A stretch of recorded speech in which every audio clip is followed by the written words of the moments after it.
Good morning. My name is Pastor Philip. I'm so glad to be with you this morning. And how many of you like the setting over maybe the inside? Yeah. How many of you are actually going to pay attention this morning? Not a soul. Not a soul. Not a chance. Yeah. Okay. Elijah's going to pay attention. That's good. That's good. Hey, we're so glad you guys are here, and we're excited about what God is doing at Community of Hope. But if you're like me, your life is full of all kinds of different twists and turns and things that need to change. And in fact, this morning we want to talk about breakthrough. We need some breakthroughs in our lives. When things happen in our lives, some things kind of create a wall for us, and then we get stuck. Anyone ever get stuck? Doubt, fear, things in our lives that we can't seem to get past. I think about things that are like temptations or lust. Maybe there are patterns in our lives, behaviors, maybe even addictions in our lives that are they're just sitting there, and we know we're not supposed to do them. We know that we would be better off without them, but we are stuck. We're sitting behind a wall, and we'd want to get on the other side of the wall, but we just can't get there. And that's what we want to talk about, breakthroughs this morning. That's a real important concept we want to bring out, because I don't know about you, but in my life, there are some things in my life that I know I'd benefit from if I had a breakthrough. Anybody else here this morning? If you had a breakthrough, your life would be better. There are some things in your life you just got to get to the other side of. You got to get past. The challenge, of course, is that if it was just easy, we'd already have it done, wouldn't it? We wouldn't have these problems. We wouldn't have anything like that. The other thing is when we see other people that are wrestling with the same things we are, and they look at us and say, "Yeah, that will never change. That's just the way I am." You ever heard that one before? That's just the way I am. Yeah. Okay, so it's okay to stay that way? Like that's, one of the things that I've heard one time, and I really like it, is that God loves you just the way you are, but he loves you just enough to want to make you different, And he accepts you where you were at, but doesn't mean he wants to keep you where you're at. He wants to take you to a better place. And that's what God's all about. This morning I want to share a story with you, a story that you know very, very well. Many of you have probably heard this story as a little kid, or you may have heard it alluded to in different types of places and things. That story is called David and Goliath. Anyone ever heard of that story? Yeah. David and Goliath. Yeah, that's a kind of a cool story. I mean, it's an amazing story when you think about it. Way back in the day, the Israelites, these are the people that God had chose to represent him on the earth. They weren't certainly the only people God loved, but God used the Israelites to say, "Hey, look, everybody in the universe, I still exist." And he put them there to remind people that his presence was still very much alive. And so God put them in a special land called the Promised Land. And there were people in the land who didn't want them there, and they constantly had battles back and forth. These people were called the Philistines. And we have in the story, way back in the time, there was a guy, his name was Saul. And he was chosen as king of Israel because he was good looking and tall. How many think that's a really good qualifications for leadership? Okay.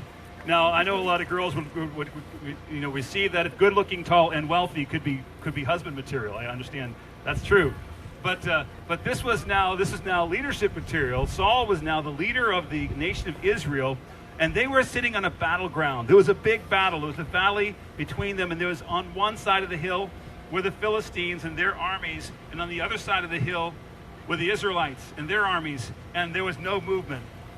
They were stuck. They needed a breakthrough. They were stuck. And what was happening is there were high risk involved, because if the Philistines won the battle, the people of Israel would literally become the slaves of the Philistine people. Have to do all their laundry, clean the diapers, that kind of stuff. It was not going to be good. And so they were really sitting in a position where this battle was very important. If they lost this battle, a lot would be lost. And so out comes this massive, huge guy. His name was, anyone remember? Goliath, right? Goliath. And he was like unbelievably huge.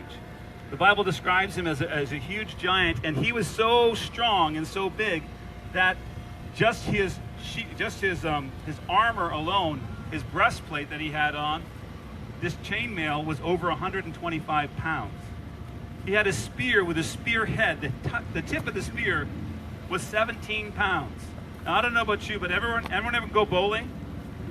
Yeah, I know some good bowlers over here. Here's Josh. I saw him this morning. That guy kills anybody who can bowl. But your uncle's pretty good, too. Your whole family is like bowling champions, the Broodhome family. But you know, that 16-pound ball is pretty heavy. Can you imagine having that on the end of your spear and throwing that at any distance? Now, I throw my bowling balls a lot like that. They don't roll very well, but they, you know, but this is Goliath is a huge monster of a man.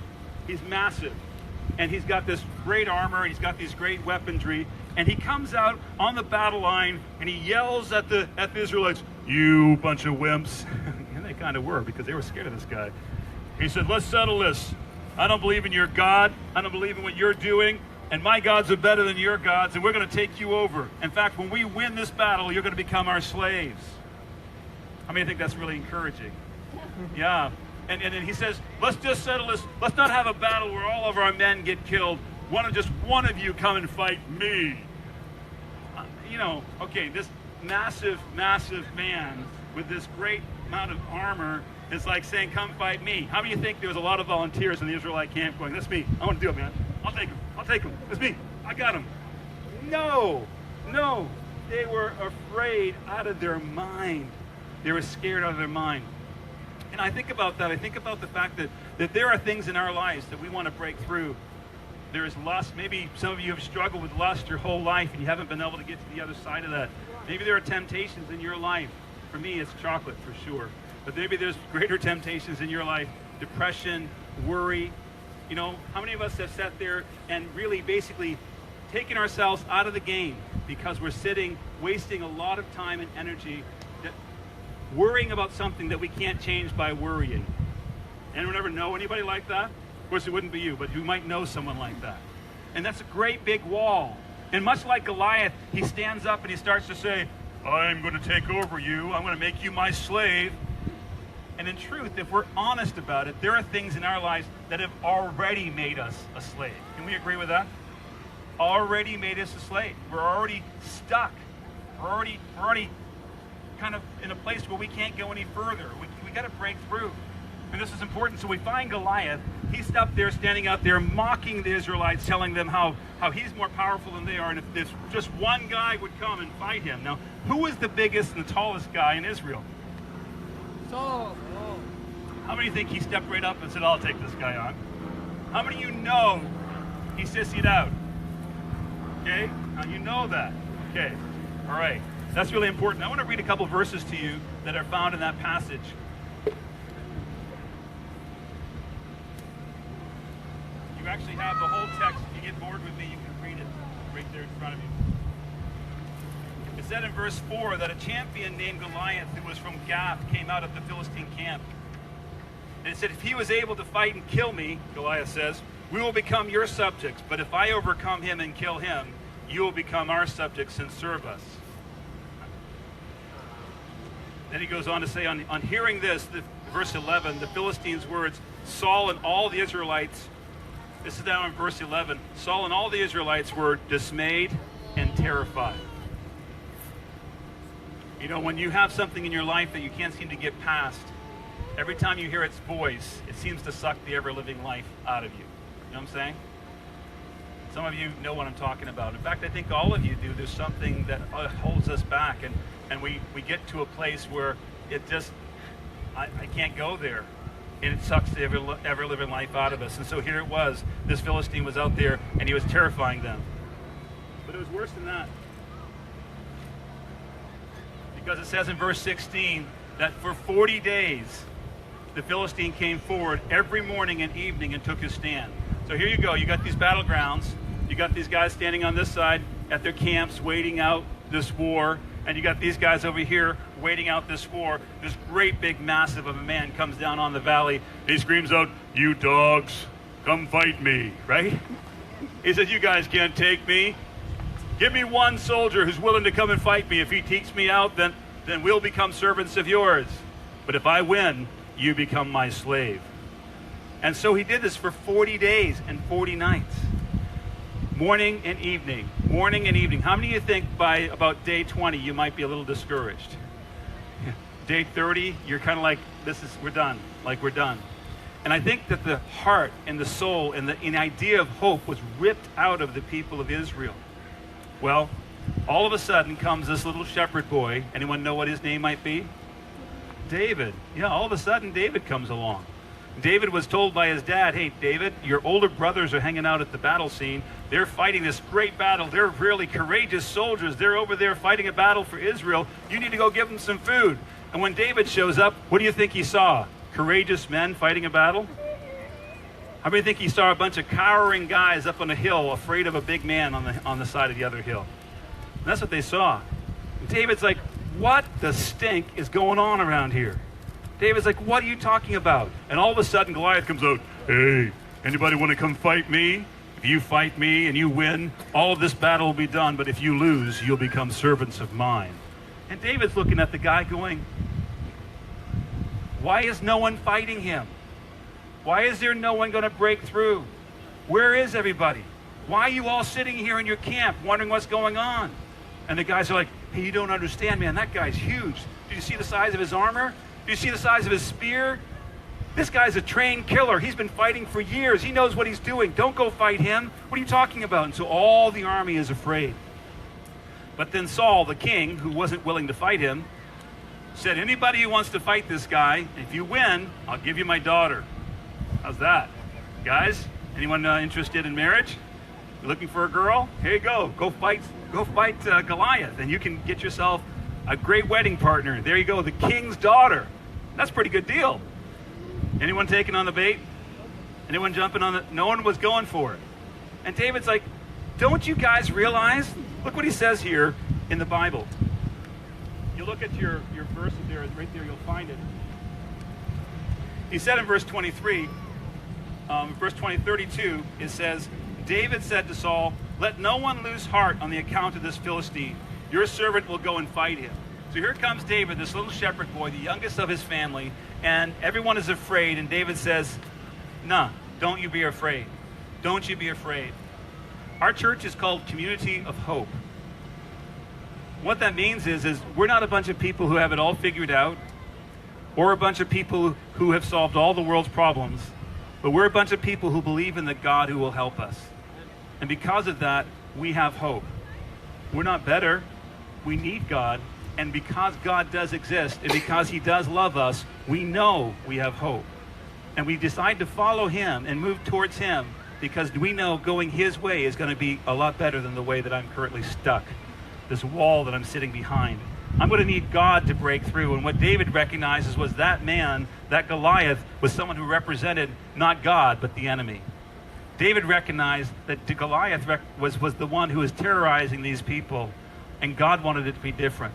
Goliath was mocking the God of heaven, and David said, how can we stand here and allow this man to mock the God of heaven and put us in fear when God is still real and God still exists? David was confused by our understanding of what we see. How many of us recognize that the physical things that we see oftentimes stop us?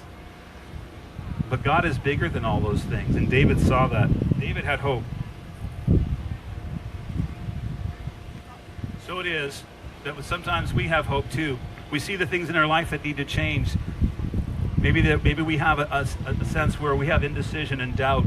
We don't know where to go next, and we constantly sit in this place of, second guessing ourselves. And we sit there again and again and again, and we kind of find ourselves there again and again and again. And what happens is we start to lose hope. David rose up and said, I have hope, and he starts to go towards it. And he goes to the king Saul and says, Saul, I'm your man. Make me your guy. And so Saul does. Here's David. He's just a normal-sized guy, and Saul's head and shoulders taller than everybody else in the camp. And so Saul goes and starts to put his armor on David. How do you think that's going to fit? Not so much. Not so good, eh? You know, what happens sometimes when we go to people to help us overcome these walls, to break through? You know, people who are telling us that they're better than us, but they actually haven't broke through the walls themselves. You know what I'm talking about? The ones who don't have the courage to go through. You know what they start to do? They start to put their armor on us. Well, I'd solve it this way. You never heard that probably. None of you have ever received counsel from somebody telling you how to solve your problems, have you? No one has done that? I would solve it this way. Do it my way. Put this armor on you. And David's like, what are you talking about? I can't fit into this armor. This won't work for me. I'm not made like this. God made me differently. And I want to say to each one of you, God has made you the way you are because he loves you. And he's made you different than other people. And that's a beautiful thing. And God will work with you where you're at, with your situation, with your weaknesses, and with your strengths to help you break through the things that are holding you back. God will do it, but oftentimes God will do it differently with you than he does with others. So we find David being discouraged by Saul. But David doesn't get afraid. David isn't like, okay, I'm done now. And so Saul says to David, for a way of encouragement, he says, hey, your servant, he says, listen, this guy Goliath has been killing people for a long time, and you don't even know what you're doing. You're just a young boy. And David says, well, you know, this guy here, David, I am your servant, has killed both the lion and the bear. And the Philistine will be like one of those because he has defied the armies of the living God. The Lord who rescued me from the paw of the lion and the paw of the bear will rescue me from the hand of this Philistine. And so Saul said to David, okay, buddy, you seem like you got some courage here. Go do it. You know, one of the ways we're going to break through, and we're going to talk about this for the rest of the summer, we're going to talk about how to break through these different things, but one of the ways we need to realize that we can break through is we need to look back at our lives and remember the moments when God showed up.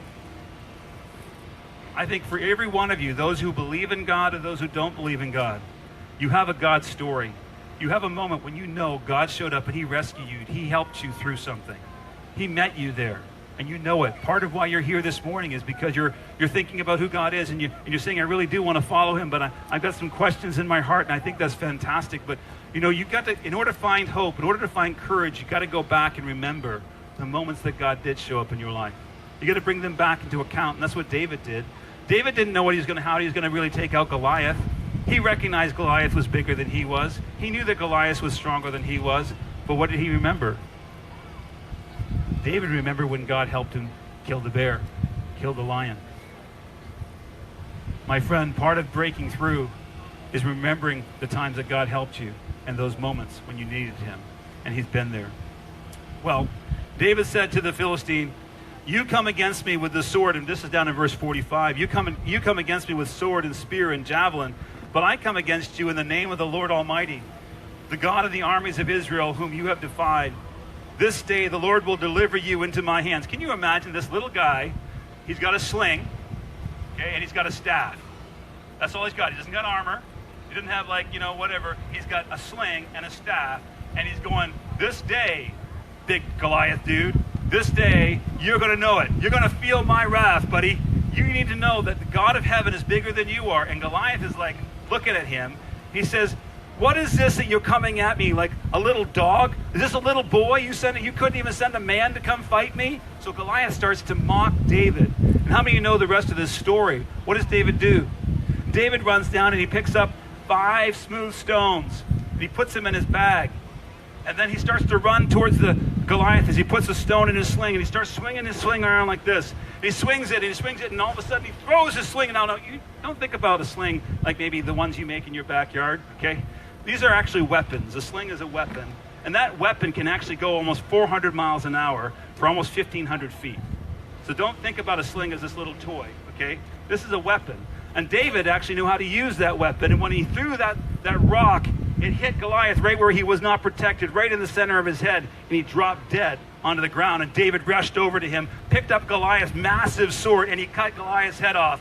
And all of the armies of the Philistines ran because they were scared out of their mind. How would someone have the courage to break through this guy and kill this guy? And they started to run, and the armies of Israel chased them all the way back to their cities until they locked up their gates, and many people were slain. And the victory was won for Israel because David had courage to break through the wall that was in the camp. David says this. He says, listen, this day the Lord will deliver you into my hands, and the whole world will know that there is a God in heaven. And all those gathered here will know that it is not by sword or spear that the Lord saves. For the battle is the Lord's, and he will give all of you into our hands. How many of you recognize that David didn't act because he was so awesome, but because he had hope? David had hope not in himself or his ability, but David had hope in the God of heaven who was being mocked and ridiculed. David recognized what was right to do, and he was going to work past it until he got it. David recognized there was a need for a breakthrough, that Israel was caught in a trap, sitting behind a wall and couldn't get through. In fact, there were things in Israel's way. Israel was now become a slave of the Philistine people. And the Philistines now had control over their lives. And I wonder for us today, are there things in our life that have made us a slave? We're looking at porn. 80% of people have at least looked at it. 40% of people continue to look at it. This is an issue for our culture today. The access to porn is ridiculous. We think it's just a guy problem. But statistics tell us it's not. It's a real problem. Lust is a real issue. What about indecision, doubt, second guessing? Many of us are stuck in our lives, not able to move forward because we're stuck with this indecision. What about bitterness and unforgiveness? How many of us are stuck in our lives, stuck because someone hurt us? And maybe they did something real, something that was wrong, something that they should not have done, but regardless of what they did, now we're the ones that are hurting. We're the ones that are bound. We're the ones who are slaves. We're the ones stuck behind this wall because we are now stuck with our bitterness and our anger. Maybe we're envious. Maybe we want more than we have. Maybe we see something that somebody else has and we want what they have. And we can't be satisfied with what we have. And so instead of just making decisions based upon what I do have and where I am going, I'm stuck behind this wall of envy, always wanting and coveting what someone else has.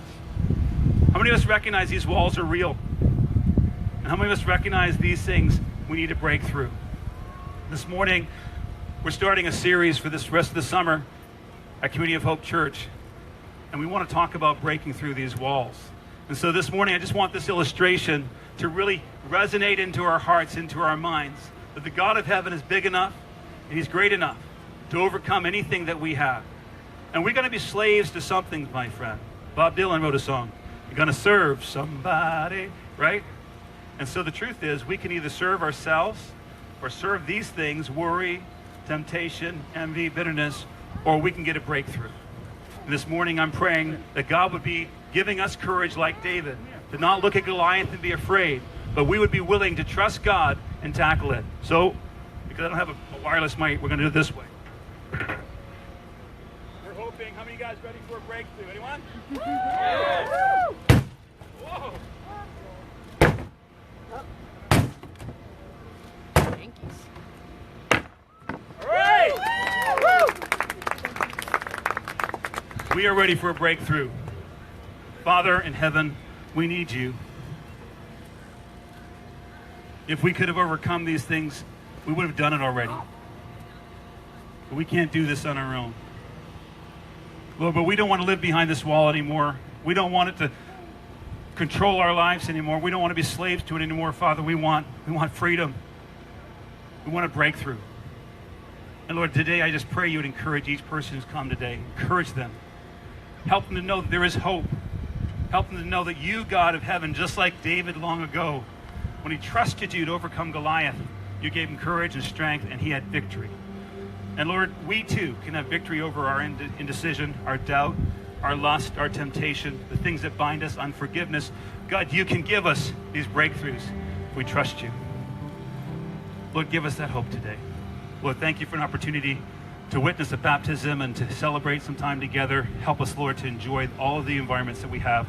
And Lord, as we take some time now to sing back to you and to think about you, speak back into our hearts. I pray it in Jesus' name. Amen.